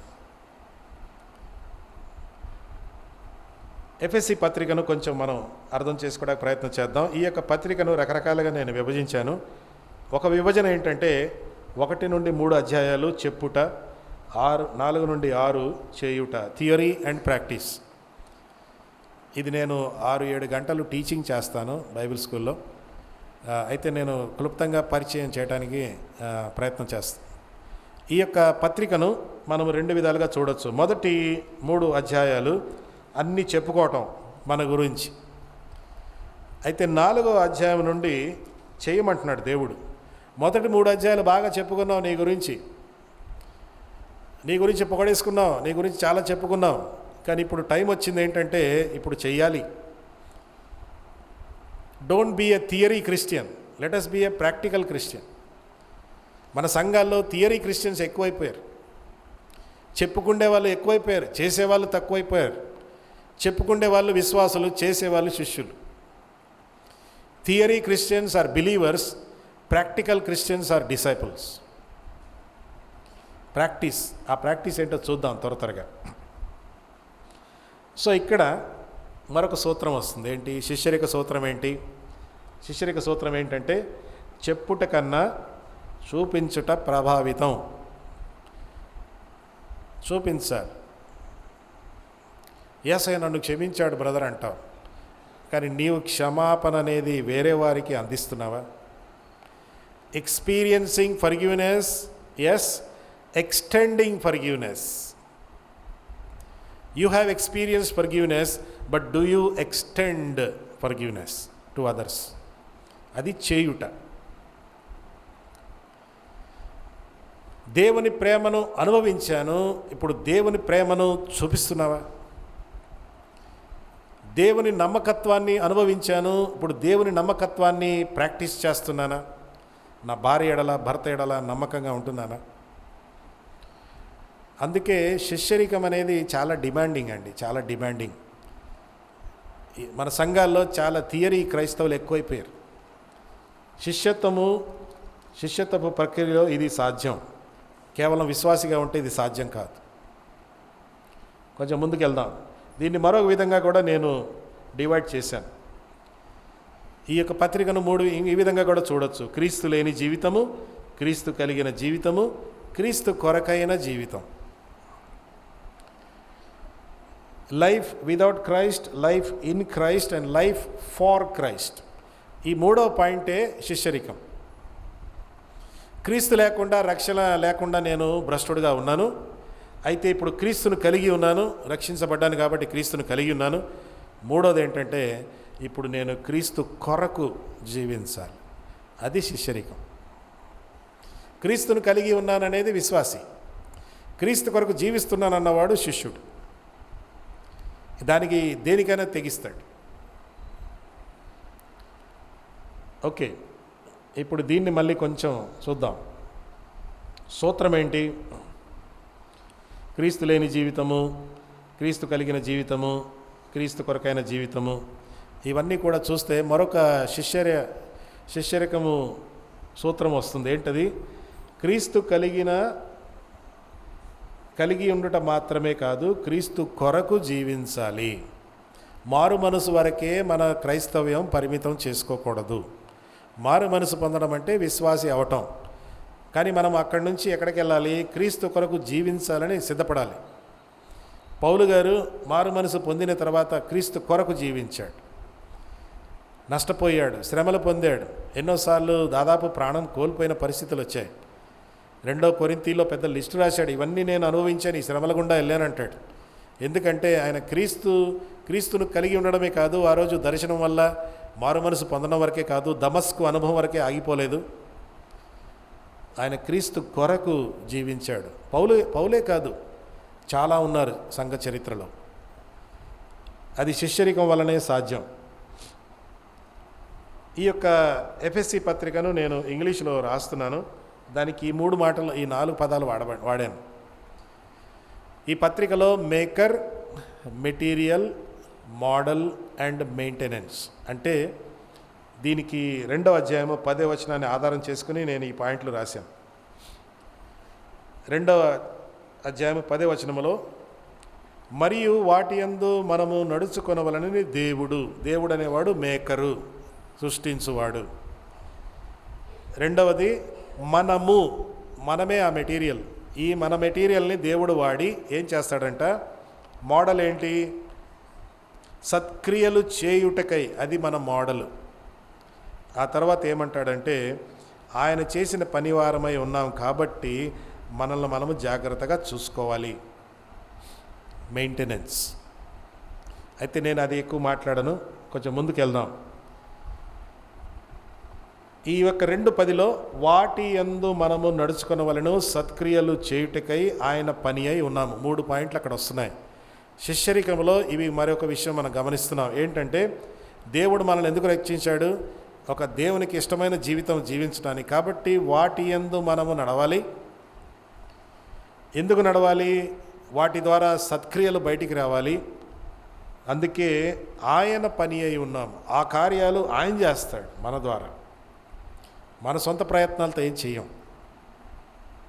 దీన్ని కొంచెం ఇంకా వివరంగా చూద్దాం. సో శిష్యరికంలో మరొక సూత్రం వస్తుంది. ఏంటంటే నడుచుకొనవలెను అంటే శిష్యరికం అనేది ఒక కర్తవ్యం. నడుచుకొనవలెను అన్నాడు 2:10లో. 2వది ఏంటంటే సత్క్రియలు చేయుటకై. కాబట్టి శిష్యరికం అనేది ఒక గమ్యం. మన గమ్యం ఏంటి? సత్క్రియలు. నిన్న 2 పేతురులో ఏం చూసాము? సద్గుణము అని చూసాము. సత్క్రియలు, సద్గుణము ఒకటే. శిష్యరికంలో మన కర్తవ్యం ఏంటంటే ముందు నడవాలి. ఒట్టి విశ్వాసిగా ఉండకూడదు, శిష్యులుగా నడవాలి. కేవలం ఒట్టిగా గురి గమ్యం లేకుండా నడవకూడదు. మన గమ్యం ఏంటంటే దేవ స్వభావంలో పాలివారగుటకై. ఈ దేవ స్వభావంలో పాలివారగుటకై మనము ఆ యాత్రలో వెళ్తూ ఉంటే మన జీవితంలో నుండి సత్క్రియలు బయటికి వస్తూ ఉంటాయి. ఆ సత్క్రియలు ఏ ఏ రంగంలో అనేది మనం తర్వాత చూద్దాం. మూడవది, ఆయన పని అయి ఉన్నాము అంటే శిష్యరికం అనేది దైవ సహాయం మనకు వస్తుంది, దేవుడు సహాయం చేస్తాడు. మనం అలా అవటానికి ఆయన మాకు సహాయం చేస్తాడు. అది మీ వల్ల కాదు, ఇది మీ వలన కాదు. సో 3 థింగ్స్ ఆర్ దేర్: కర్తవ్యము, గమ్యము, సహాయము. నా కర్తవ్యాన్ని నెరవేర్చుటకై నేను నా గమ్యములో అడుగు పెట్టాక ఆ గమ్యమును సాధించుటకై దేవుడు నాకు సహాయం చేస్తాడు. అర్థమైందా? అయితే ఈ కర్తవ్యం అని గ్రహించి నేను ముందడుగు వేయాలి. ముందడుగు వేయకుండా ఒట్టిగా విశ్వాసిగానే ఉంటాను అంటే దేవుడు కూడా సహాయం చేయడు. ముందడుగు వేయాల్సిందే. దేవా, నేను శిష్యుడిగా శిష్యురాలుగా ఉంటాను, ఇది నా కర్తవ్యమని గ్రహించాను, ఇది నా లక్ష్యమని గ్రహించాను, ఇప్పుడు నీ సహాయం నాకు కావాలి అన్నది ఇక్కడ మనం చూస్తాం. సో ఇప్పుడు శిష్యరికం యొక్క క్షేత్రాలు, what are the areas of discipleship? శిష్యరికంలో ఏ ఏ రంగాలలో, క్షేత్రాల్లో నా శిష్యరికం నేను ప్రాక్టీస్ చేయాలి అనే మాటకు వస్తే ఎఫ్ఎస్సి పత్రికలో ఇవన్నీ వస్తాయి. వ్యక్తిగత జీవితం, కుటుంబ జీవితం, సంఘ జీవితము, పనిస్థల జీవితము, వర్క్ ప్లేస్, ఆ తర్వాత సమాజ జీవితం. ఈ పత్రికలో ఇవన్నీ మనం చూడబోతున్నాం. మీరు ఇక్కడ గమనిస్తే శిష్యరికం అనేది ఎక్కడ కూడా తప్పించుకోవడానికి వీల్లేదు. ఈ 5 పాయింట్లు మన జీవితంలో అన్ని రంగాలు కవర్ చేసేస్తాం. దీంట్లో తప్పించుకోవడానికి వీల్లేదు. ఇవన్నీ కూడా ఎఫ్ఎస్సి పత్రికలో మనం చూడబోతాం. నేను మీకు కేవలం పరిచయం వరకే చేస్తాను. మీరు ఇప్పుడు వెళ్ళి ఈ పత్రిక చదవాలి, ఇంకా డీటెయిల్గా చదవాలి. మీరు ఎంతగా చదువుతారో పరిశుద్ధాత్మ దేవుడు ఇంకా ఎక్కువ ప్రత్యక్షపరుస్తాడు. వ్యక్తిగత జీవితంలో ఎలాగ ఉండాలి, కుటుంబ జీవితంలో ఎలాగ ఉండాలి, మరి చర్చిలో ఎలాగ ఉండాలి, ఆఫీస్కి వెళ్ళినప్పుడు పని దగ్గర మనం ఎలాగ ఉండాలి, అంతేకాకుండా మనం జీవించే స్థలంలో కూడా ఎలాగ ఉండాలి. ఈ 5 మీరు గమనిస్తే, పర్సనల్, వ్యక్తిగతం అంటే నేను ఎవరు. రెండవది ఫ్యామిలీ, నేను ఎవరితో ఉన్నాను. మూడవది సంఘము, నేను ఎక్కడ ఆరాధిస్తున్నాను. నాలుగవది నేను ఎక్కడ పని చేస్తున్నాను. ఐదవది నేను ఎక్కడ నివాసం చేస్తున్నాను. Who I am, personal. With whom I am living, my family. Where I am worshipping, my church. Where do I work, my office. Where do I live, my society. అన్నీ కవర్ అయిపోయాయి. విశ్వాసిగా అనుకుంటున్నాం అనుకో, విశ్వాసి అనే వ్యక్తి చర్చికి, ఇంటికి చర్చి అంతవరకే. శిష్యుడు అనేవాడు వీటన్నిటిని ఎదుర్కోవాలి.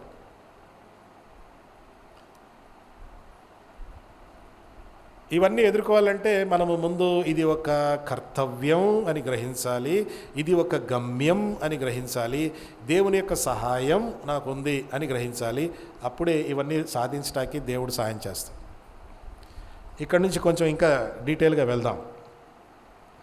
సో దీంట్లో మరొక సూత్రం వస్తుంది. శిష్యరిక సూత్రం ఏంటి? శిష్యరికము జీవితంలోని అన్ని రంగాలకు వర్తిస్తుంది. కేవలము చర్చి వరకే కాదు, వ్యక్తిగత జీవితం వరకే కాదు, ఇంట్లో కుటుంబ జీవితం వరకే కాదు, ఇది ఆఫీస్కి వర్తిస్తుంది, సమాజానికి వర్తిస్తుంది. అంటే జీవితంలో అన్ని రంగాలకి వర్తిస్తుంది శిష్యరికం.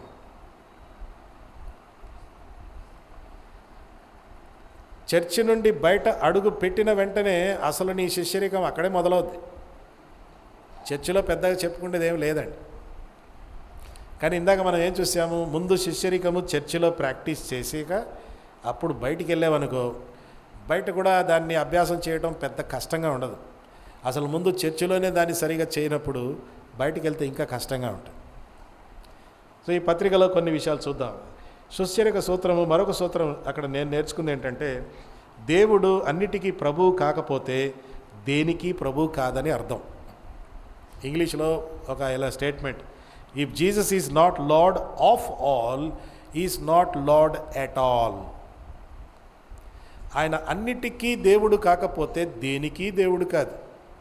ప్రభా ఈ రంగంలో నాకు దేవుడవు, ఈ రంగంలో వద్దులే అని తరిమేటానికి వీల్లేదు. ప్రభా ఈ రంగంలో నిన్ను పూజిస్తాను, నిన్ను గణపరుస్తాను, కానీ ఆ రంగంలో నాకు కొంచెం కష్టంగా ఉంది, ఏమనుకోవద్దులే అంటాకి వీల్లేదు. సో దేవుడు అన్నిటికీ ప్రభు కాకపోతే ఆయన దేనికి ప్రభు కాదు. If is not lord of all, is not lord at all. ఎందుకంటే దేవుడు మన జీవితంలో అన్నిటికీ ప్రభువుగా ఉండాలని ఆశపడుతున్నాడు, అన్నిటి మీద అధికారం చేయాలని ఆశపడుతున్నాడు, అన్నిటినీ తన వశములో పెట్టుకోవాలని ఆశపడుతున్నాడు, అన్నిటి విషయంలో ఆయన డైరెక్షన్ ఇవ్వాలని ఆశపడుతున్నాడు. అప్పుడు మనము అదంతా యేసయ్య చేతిలో పెడితేనే శిష్యరికము మనలో నుండి బయటికి తీసుకొస్తాడు. Partial Christianity is not Christianity. You cannot be a partial Christian. Full time Christian, everything under God's control. సరే, ఇప్పుడు ఈ యొక్క 5 పాయింట్లు కొంచెం చూద్దాం మిగతా సమయం. మొదటిది ఏం చూసాము? కర్తవ్యము, గమ్యము, సహాయము. శిష్యరికం అనేది ఒక కర్తవ్యం, శిష్యరికం అనేది ఒక గమ్యానికి తీసుకెళ్ళాలి. ఈ రెండు సాధించడానికి దేవుని సహాయం మనకు ఉంది. ఇదిగో నేను మీతో సదాకాలం ఉన్నాను అన్నాడు. అంతేకాదు, యోహాను సువార్త 16వ అధ్యాయంలో ఆయన వచ్చినప్పుడు, ఎవరు? పరిశుద్ధాత్మ దేవుడు వచ్చినప్పుడు మిమ్ములను సర్వసత్యములోనికి నడిపించును. సహాయం సర్వసత్యంలోనికి, సగం సగం కాదండి. కొంతమంది టీవీ బోధకులు ఈ సగం సగం సత్యమే చెప్తారు. అది చాలా ప్రమాదకరం, అబద్ధానికన్నా ప్రమాదకరం. అది పరిశుద్ధాత్మ దేవుడు ఆయన సర్వసత్యంలో నడిపిస్తాడు. పాప విషయంలో, నీతి విషయంలో, తీర్పు విషయంలో అనే మాట గమనిస్తే, పాప విషయంలో ఇది తప్పు, నీతి విషయంలో ఇది రైటు రాంగ్ రెండిట్లో ఏదైనా నువ్వు నిర్ణయం తీసుకోకపోతే తీర్పు ఉంది. అటు తీర్పు విషయంలో కూడా అన్నీ total guidance, total help from God. So మొదటి పాయింట్ చూద్దాం. మొదటిది ఏంటంటే, శిష్యరికంలో మొట్టమొదటిది నా వ్యక్తిగత జీవితం. నేను కొన్ని రెఫరెన్సులు అక్కడక్కడ చూపిస్తాను. వ్యక్తిగత జీవితం అంటే ఎఫెసీ పత్రికలో ఉదాహరణకి ఆత్మ కలిగించు ఐక్యత, తర్వాత కృప ఇవ్వబడటము, ప్రాచీన నవీన స్వభావం గురించి చెప్పబడింది, దేవుని పోలి నడుచుకుంటు అనే మాట ఉంది, సర్వాంగ కవచము ధరించుకున్నట అనే మాట ఇక్కడ చూస్తాం. సో శిష్యరికంలో మొదటి క్షేత్రం, మొదటి రంగం వ్యక్తిగత జీవితం. వేరే వాళ్ళ ఆధ్యాత్మిక జీవితం, సంఘం యొక్క ఆధ్యాత్మిక జీవితం, వేరే వారి గురించి ఆలోచించే ముందు నీ గురించి నువ్వు ఆలోచించుకోవాలి. ఆత్మ కలిగించు ఐక్యత, 4వ అధ్యాయం 1వ వచనంలో ఆత్మ కలిగించు ఐక్యత అనే మాట వచ్చింది. శిష్యరికం అనేది వ్యక్తిగతమైనా కూడా వేరే వారి సహవాసం కావాలి. Discipleship is a personal matter but with the connection with others. ఎట్లాగంటారేమో, నా శిష్యరికంలో ప్రభా నేను చాలా ప్రేమ కలిగిన వాడిని అని అన్నాను అనుకో, ఇప్పుడు ప్రేమ వ్యక్తం చేయటానికి వేరే వాళ్ళు ఉండాలి కదా. నేను చాలా ప్రేమ కలిగిన వాడిని ప్రభువా అన్నావా? అవును, ఎవరికి చూపించావు ప్రేమ? శిష్యరికము వ్యక్తిగతమైనప్పటికీ అది వేరే వ్యక్తులతో సంబంధించబడింది. సో వ్యక్తిగతంగా వేరే వాళ్ళతో సంబంధం, కనెక్షన్ పెట్టుకొని నా వ్యక్తిగత జీవితాన్ని నేను అభ్యాసం చేయాలి, ప్రాక్టీస్ చేయాలి, శిష్యరికాన్ని నేను అభ్యాసం చేయాలి. అది 4:1 చూసాము. పరిమాణము చొప్పున కృప ఇవ్వబడిన మాట 7వ వచనంలో చూడండి. అయితే మనలో ప్రతి వానికి క్రీస్తు అనుగ్రహించు వరము యొక్క పరిమాణము చొప్పున కృప ఇవ్వబడింది. ఈ యొక్క వ్యక్తిగత జీవితము జీవించటానికి దేవుడు మనకు సామర్థ్యం ఇస్తాడు. కొన్ని విశేషమైన కృప సామర్థ్యాలు మనకిస్తాడు. అది కూడా మనం గుర్తించాలి, అది మీరు గ్రహించాలి. ఈ శిష్యరికంలో దేవుడు ఈ శిష్యరికం ద్వారా తన నామాన్ని నా ద్వారా మహింపరచుకోవాలి అంటే దేవుడు నాకు ఒక కృప ఇస్తాడు, ఒక వరం ఇస్తాడు. ఒక్కొక్కరికి రకరకాలుగా ఉంటాయి. నా వరం ఏంటంటే బైబిల్ ఉపదేశం అనే వరం దేవుడు నాకు ఇచ్చాడు. Teaching, that is my gift. అది నేను గుర్తించాను. ఇక నేను వేరే వాటి కోసం 40 రోజులు ఉపవాస ప్రార్థన చేయను. ప్రభు నాకు కూడా అది ఉంటే బాగుండు కదా, పలానా ఆయనలాగా నేను కూడా ఉంటే బాగుండు కదా. I will never do that. ఎందుకంటే పరిశుద్ధాత్మ దేవుడు నాకు చాలా స్ట్రాంగ్గా చెప్పాడు, నీ వరం ఇది, బైబిల్ టీచింగ్ అంతే. అందుకే ఈ నాలో ఉన్న ఈ వరమును నేను ప్రజ్వలింప చేసుకుంటున్నాను. ఆ వరం ఏంటో గుర్తించాలంటే శిష్యరికంలో ఉంటే ఆ దేవుడు చెప్తాడు, నీకు ఈ వరం ఉంది, నీకు ఈ కృప ఇచ్చాను. కాబట్టి వ్యక్తిగత జీవితంలో అందరితో కలిసి పనిచేయాలి, అందరితో కనెక్షన్ పెట్టుకోవాలి. వ్యక్తిగతంగా దేవుడు నాకు ఇచ్చాడు అనేది చూడాలి. 4వ అధ్యాయము 22-24 వరకు చూస్తే వ్యక్తిగత జీవితంలో మరొకటి ఏంటంటే ప్రాచీన స్వభావమును విడిచి నవీన స్వభావమును ధరించుకోవటం. ప్రాచీన స్వభావం యేసయ్యనే బయలుపరుస్తాడు. ఆయన వచ్చినప్పుడు పరిశుద్ధాత్మ దేవుడు బయలుపరుస్తాడు, ఇదిగో నీలో ఇంకా ఇవి ఉన్నాయి, నీలో ఇంకా కొన్ని అలవాట్లు ఉన్నాయి, ఇవి పోవాలి, వీటిని వదిలి నీవు నవీన స్వభావాన్ని ధరించు అని చెప్తాడు. ఇదంతా వ్యక్తిగత జీవితానికి. 5వ అధ్యాయం 1వ వచనంలో చూస్తే, కావున మీరు ప్రియులైన పిల్లల వలె దేవుణ్ణి పోలి నడుచుకోమంటున్నాడు. వ్యక్తిగత జీవితంలో ఇంకెవరిని పోలి నడిచే అవసరం లేదు. నేను పలానా అయ్యగారిలాగా ఉంటాను, ఈ అయ్యగారిలాగా ఉంటానంటే ఇమిటేషన్ వద్దండి. మన ఇమిటేషన్ ఆయనే. 1 తెస్సలోనికైలో 1వ అధ్యాయంలో పౌలు గారు ఏమంటాడంటే, మీరు నన్ను పోలి నడుచుకుని అన్నాడు. మళ్ళీ వెంటనే ఏమంటాడంటే, నేను క్రీస్తును పోలి నడుచుకుంటున్నాను. అంటే నేను కూడా మీ ఆదర్శం కాదు, మీరు నన్ను పోలి నడిచే అవసరం లేదు. నన్ను పోలి నడవండి, కానీ మళ్ళీ మనందరం కలిసి యేసును పోలి నడుద్దాం. 5:1 దేవుని పోలి నడుచుకొనుట. ఆ వ్యక్తిగత జీవితంలో ప్రభా నేను నీలాగా అవ్వాలి, నీ వల్లే అవ్వాలి, ప్రజలు నిన్ను నాలో చూడాలి అనే ఆశ వ్యక్తిగత జీవితంలో ఇది కలగాలి. మరొకటి ఏంటి? సర్వాంగ కవచం. ఈ వ్యక్తిగత జీవితము జీవించటానికి సర్వాంగ కవచము ధరించుకోవాలి. ఆత్మీయ పోరాటం గురించి ఉంది. విశ్వాసులు ఈ ఆత్మీయ పోరాటం గురించి సీరియస్గా తీసుకోరు, వాళ్ళకి తెలియదు కూడా అసలు. కానీ శిష్యులు సీరియస్గా ఉంటారు. ఎందుకంటే శిష్యరికంలోనికి మనం సీరియస్గా ప్రవేశించినప్పుడు సాతానుడు సప్పట్లు కొట్టి దండ వేసి శాలువ గప్పి ఆల్ ద బెస్ట్, నీకు శుభము కలుగును గాక అని చెప్పడు. అమ్మ బాబాయ్ ఏదో మారమనసు పొందే గుడికి వెళ్ళిరా అంతే చాలు, కానీ ఇంత సీరియసా? నువ్వు సీరియస్ అయితే నేను సీరియస్ అవుతాను. నువ్వు శిష్యరికంలోకి వెళ్ళిపోతున్నావా? అయితే నేను కూడా మరి నీ సంగతి చూడాలిగా. అదండి సాతానుడికి చాలామంది విశ్వాసులు తలకాయ నొప్పిగా లేరండి. శిష్యులే ఆయనకి తలకాయ నొప్పి. నువ్వు విశ్వాసిగా ఉంటే వాడికి తలకాయ నొప్పి కాదు. శిష్యుడిగా ఉన్నవాడు సీరియస్గా అయిపోతాడు. దేవునిలాగా తయారవ్వాలని, దేవుని పోలిక కలిగి ఉండాలి. కాబట్టి వాడు కూడా అంటాడు, చూస్తాను ఈ సంగతి. ఏదో ఇన్ని రోజులు మీటింగ్లకి వెళ్ళావు, చర్చిలకి వెళ్ళావు, ఇప్పుడు ఈ 30 రోజులు బైబిల్ ట్రైనింగ్ అయ్యాక నీవు సీరియస్ అవుతావా? నీ సంగతి చూస్తానులే అంటాడు. వాడు నూరుకున్నాడు, ఇప్పుడు రోజు నూరుతానే ఉంటాడు. But you must be ready. Okay. రెండవ రంగం ఏం చెప్పాను? కుటుంబ జీవితం. కుటుంబ జీవితం గురించి ఎక్కువ చెప్పే అవసరం లేదు, ఎందుకంటే 5వ అధ్యాయంలో సాధారణంగా పెళ్లి సందర్భాలు ఇవి చదువుతారు. ఇక్కడ ఒక పాయింట్ చెప్పాలనుకుంటున్నాను.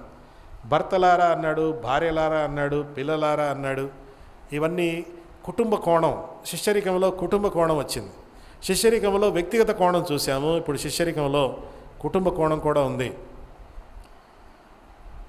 భర్తలారా ప్రేమించుడి, భార్యలారా లోబడుడి. మనకు పురుషులకి ఒకలాంటి గర్వం అండి. భర్తలకు ఏమన్నా అంటే వెంటనే ఈ వచనం చెప్పేస్తాం, ఇదిగో బైబిల్లో లోబడు లోబడు లోబడు. మరి ఇది కూడా ఉందిగా, ప్రేమించు ప్రేమించు ప్రేమించు. ఒక ఆయన ఏమంటాడంటే, ఈ పాత్రలు మారినందువల్లనే ఏదైనా వనంలో గొడవ వచ్చిందట. ఎలాగా? ఆదాము ప్రేమించాలి, హవ్వ లోబడాలి. అయితే ఆదాము లోబడి పండు తిన్నాడంట, అవ్వగారు ప్రేమించి పండు పెట్టిందట. సో అందుకే సమస్య వచ్చేసింది. ప్రేమించాలి, లోబడాలి అనే మాట, ప్రేమ అనే మాట, అది ఫ్యామిలీ వేరుగా ఎప్పుడన్నా మీకు సెమినార్ పెడుతున్నారు పాస్టర్ గారు, అప్పుడు మీరు తెలుసుకుంటారు. ప్రేమించడం అనే మాట, ప్రేమ అంటూనే వెంటనే మనము సెక్స్ గురించి, లైంగిక సంబంధాన్ని గురించే మాట్లాడతాం. ప్రేమ భాష రకరకాలుగా ఉంటుంది, అది మనం తెలుసుకోవాలి. భర్తలుగా ఇది తెలుసుకోవడం చాలా అవసరం. శిష్యరికంలో ఒక భర్త పాత్ర గురించి చెప్పబడింది, భార్య పాత్ర కూడా ఇక్కడ చెప్పబడింది. పిల్లలారా అనే మాట కూడా ఉంది. మరొక విషయం ఏంటంటే పిల్లల్ని పెంచే బాధ్యత ఎవరిది? వెంటనే ఏమంటాం, అది తల్లిగారిది, ఆమె కన్నది కదా కాబట్టి ఆమె చూసుకోవాలంటాం. కాదండి, పాత నిబంధనలో కానీ కొత్త నిబంధనలో కానీ ఇది తండ్రి గారి బాధ్యత అని మనం చూడవచ్చు. ఇక్కడ కూడా ఎఫ్ఎస్సి 4:6 అధ్యాయంలో చూస్తే తండ్రులారా అనే మాట ఉంది. మీ పిల్లలకు కోపము రేపక ప్రభు శిక్షలో బోధలో వారిని పెంచుడి. నీ శిష్యరికము ఎంత లోతుగా ఉంటుందో నీ పిల్లల్ని పెంచే విషయంలో కూడా అంత జాగ్రత్తగా ఉంటావు. ఈ రోజుల్లో పిల్లల్ని పెంచడం చాలా కష్టం. వారి తెలివితేటలు ఎక్కువైపోయాయి. స్మార్ట్ ఫోన్ అంటాం కానీ స్మార్ట్ చిల్డ్రన్ వచ్చేసరి వారికి చిన్న చిన్న కథలు చెప్తే నమ్మటంలే. మా చర్చిలో ఒక అబ్బాయి చిన్నోడు, వాడికి ఈ కాకి కూజ కథ చెప్పాను. అనగానగా ఒక కాకి, దానికి దాహం, కూజ కనపడితే ఏం చేసింది, రాళ్ళెత్తే నీళ్ళేమయ్యాయి, పైకి వస్తే హాయిగా తాగేసి వెళ్ళిపోయిందిరా. అంటే ఎంత మూర్ఖమైన స్టూపిడ్ క్రో అన్నాడు. ఏంట్రా అట్లా అంటావంటే, అరే స్ట్రా వాడవచ్చు కదా అన్నాడు. ఒరే బాబు, మాకు ఆ తలంపులు రాలేదురా, మాకు ఆ స్టోరీ చెప్పినప్పుడు శుభ్రంగా నమ్మేశాం. ఈ రోజుల్లో ఆ స్టోరీ చల్లదండి. మా మామ అబ్బాయికి అదే స్టోరీ చెప్పాను. వాడేమంటాడంటే, అంకుల్ కుండలో రాళ్ళేస్తే పగల్లేదా అన్నాడు. అరే బాపురే, మాకు తెలియదు సార్ అండి. పిల్లల్ని పెంచడం చాలా డేంజర్ అండి ఈ రోజుల్లో. సో శిష్యరికంలో ఇదొక పాత్ర. ఇక్కడ ఒక మాట చెప్పాలనుకుంటున్నాను. ఆదాము నరుడు ఒంటరిగా ఉండుట మంచిది కాదన్నాడు కదా. అంటే దేవుడు సృష్టించింది మంచిది కానీ ఏమన్నా ఉన్నాయా? మంచిది కాదు అంటే అది నెగిటివ్ కాదు అక్కడ అర్థం. నరుడు ఒంటరిగా ఉండుట మంచిది కాదు అంటే ఆయనకు సాటి అయిన సహాయము వస్తే అన్నాడు. సాటి అయిన సహాయము అంటూనే కొందరు ఏమంటారంటే, సాటి అయిన సహాయం అంటే అసిస్టెంటు, బానిస, కాళ్ళు ఒత్తాలి, బట్టలు ఉతకాలి, వంట చేసి పెట్టాలి, కామం తీర్చాలి, పిల్లల్ని పెంచాలి, దుకాణాలకు వెళ్ళాలి, ఇవి అనుకుంటాం.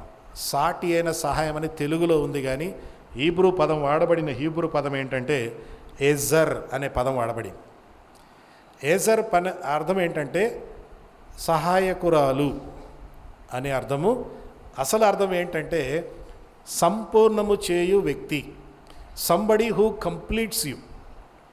నిన్ను సంపూర్ణము చేయటానికి అవ్వను సృష్టించాడు అన్నాడు. అంటే దేవుడు ఆదామును సృష్టించాడు, తన పోలిక చొప్పున సృష్టించాడు. కానీ సంపూర్ణత ఆయనలో ఒక అసంపూర్ణత ఒకటి ఉంది. ఏంటో తెలుసా? ఆదాము నేను భర్తను అని చెప్పగలడా? భర్తను అని చెప్పాలంటే ఎవరు కావాలి? భార్య కావాలిగా. కాబట్టి ఈ స్త్రీ అతన్ని భర్త అయ్యే విషయంలో సంపూర్ణత చేసింది. She completes him to become a husband. అంతేకాదు, నేను డాడీ, నేను ఫాదర్ అంటాడా ఆదాము? ఎప్పుడు అంటాడు? ఈ స్త్రీ ఆయనని సంపూర్ణం చేసి వాళ్ళిద్దరికి పుట్టిన పిల్లల వల్లనే అప్పుడు అంటాడు నేను తండ్రిని. అంటే నిన్ను తండ్రిగా సంపూర్ణం ఎవరు చేశారు? ఈ భార్య. అందుకే తన భార్యను హత్తుకోవాలి, ఇంకెవరిని కాదండి. సంపూర్ణం చేసింది. హవ్వను కూడా ఆదాము సంపూర్ణం చేశాడు, ఆదామును హవ్వ సంపూర్ణం చేసింది. అదనమాట ఒకరినొకరు హత్తుకొనును. ఈ మాట ఎజర్ అనే పదము లేదండి, సాటి అయిన సహాయం అంటే అసిస్టెంటు, సేవ, బానిస అని అంటారా? అనకూడదు. ఎందుకంటే కీర్తనలు 46:1 ఏముందంటే, ఆపత్కాలములో ఆయన నమ్ముకొనదగిన సహాయకుడు. అక్కడ కూడా ఇదే హీబ్రూ పదం ఎజర్. అక్కడ కూడా ఎజర్ అనే పదమే వాడబడింది. నమ్ముకొని తగిన సహాయకుడు. ఒకవేళ సహాయకుడు అనే పదం యొక్క అర్థం ఏంటంటే అసిస్టెంటు, సేవకుడు, బానిస అంటే మరి దేవుడు కూడా అదే లెక్కలకు రావాలిగా. దేవుడు కూడా బానిస అవ్వాలిగా, దేవుడు కూడా అసిస్టెంట్ అవ్వాలిగా, కానీ అది అర్థం కాదు. ఆపత్కాలంలో నమ్ముకొనదగిన సహాయకుడు అంటే ఆపత్కాలంలో నా వల్ల కానటువంటిది ఆయన అక్కడ వచ్చి అది సంపూర్ణం చేస్తున్నాడు. నా జీవితంలో కొన్ని నేను సాధించలేకపోతున్నాను, నా వరకు నేను ఎంతవరకు చేయగలనో చేస్తున్నాను, మిగతాది ఆయన వచ్చి నేను చేస్తానంటున్నాడు. మీరు ఎర్ర సముద్రం దాకా రండి, అది దాటడం నేను చూసుకుంటాను, సంపూర్ణం చేస్తాను. అందుకే ఫ్యామిలీ శిష్యరికంలో సంపూర్ణం చేసుకోవడం, ఒకరినొకరు సంపూర్ణం చేసుకోవడం. మరొక విషయం చెప్తాను.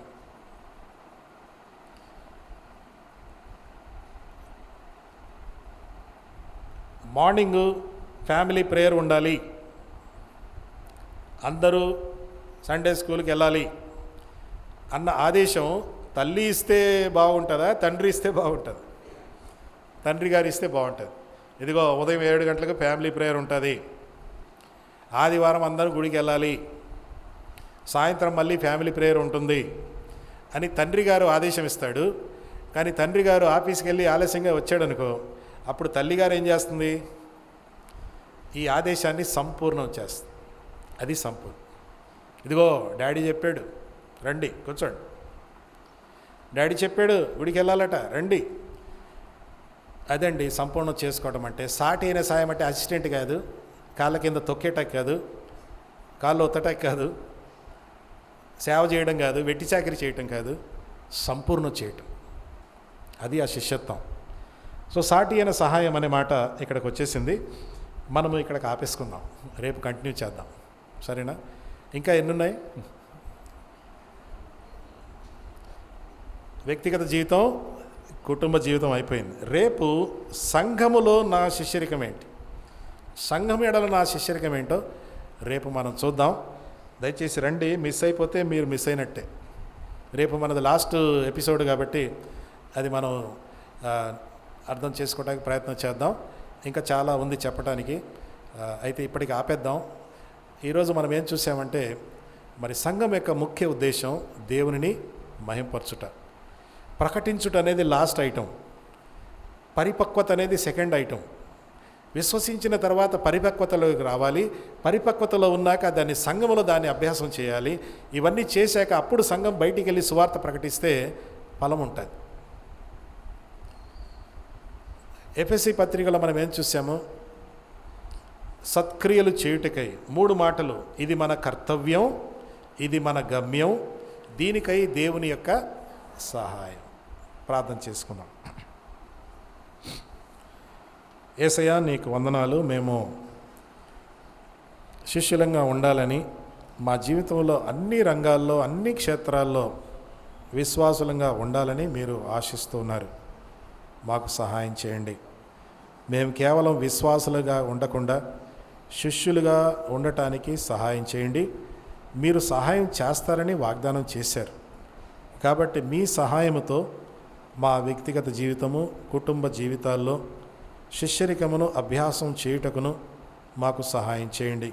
విత్తబడిన వాక్యం వృధాగా పోకుండా ఫలింపచేయమని యేసయ్య నామమున అడుగుచున్నాము తండ్రి, ఆమెన్. సర్వసృష్టికర్త అయిన తండ్రి అయిన దేవుని ప్రేమయు, సర్వలోక రక్షకుడైన యేసుక్రీస్తు కృపయు, సర్వసత్యంలోనికి నడిపించు పరిశుద్ధాత్మ అన్యోన్య సహవాసం మనందరితో ఇప్పుడు సదాకాలం నమ్మకమైన శిష్యులుగా ఉండుటకు సహాయం చేయునుగాక. ఆమేన్.